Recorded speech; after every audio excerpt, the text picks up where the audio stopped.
ఓడితే ఏంటి గెలిస్తే ఏంటి మా ఓటు సింహం. వైసీపీ ప్రధాన కార్యదర్శి శ్రీరెడ్డి 2 తెలుగు రాష్ట్రాల్లో ఈమె పేరు తెలియదంటూ ఎవరికీ ఉండదు. ఎందుకంటే అప్పట్లో ఈమె చేసిన కాంట్రవర్సీ అంతా ఇంత కాదు. అయితే రీసెంట్ గా చెన్నైలో ఉంటూ వైసీపీ పార్టీకి సపోర్ట్ చేస్తూ ఫేస్బుక్ లో పోస్టులు పెడుతూ ఉంటారు శ్రీరెడ్డి. ఒక విధంగా వైసీపీకి బిగ్గెస్ట్ ఫ్యాన్ అని చెప్పుకోవాలి.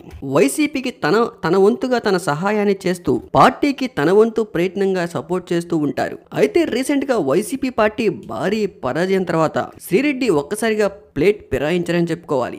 జగనన్నపై ఫైర్ అవుతూ అన్న టీడీపీ పార్టీ వాళ్ళు వాళ్ళ కార్యకర్తలకి ఎంతో సపోర్ట్ చేస్తారు, మీరు ఎప్పుడైనా కార్యకర్తల్ని పట్టించుకున్నారా, నన్ను పట్టించుకున్నారా అంటూ రీసెంట్ గా జగనన్నపై రియాక్ట్ అయిన శ్రీరెడ్డి రీసెంట్ గా రోజాపై కూడా ఘాటు వ్యాఖ్యలు చేశారు. అసలు ఈ రోజు ఈ పార్టీకి జగన్మోహన్ రెడ్డికి ఈ పరిస్థితి రావడానికి గల మెయిన్ రీజన్ రోజానే అంటూ, నీలాంటి వాళ్ళు ఈ పార్టీలో ఉండడం వల్ల ఈ పార్టీ సర్వనాశనం అయిపోయిందంటూ ఇంకా చెప్పుకుంటూ పోతే చాలానే అన్నారు.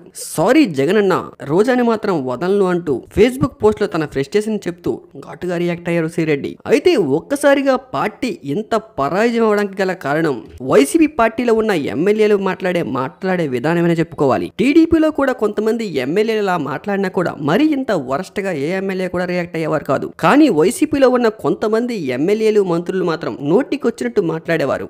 దీనివల్ల పార్టీకి భారీగా డ్యామేజ్ అయిందని చెప్పుకోవాలి.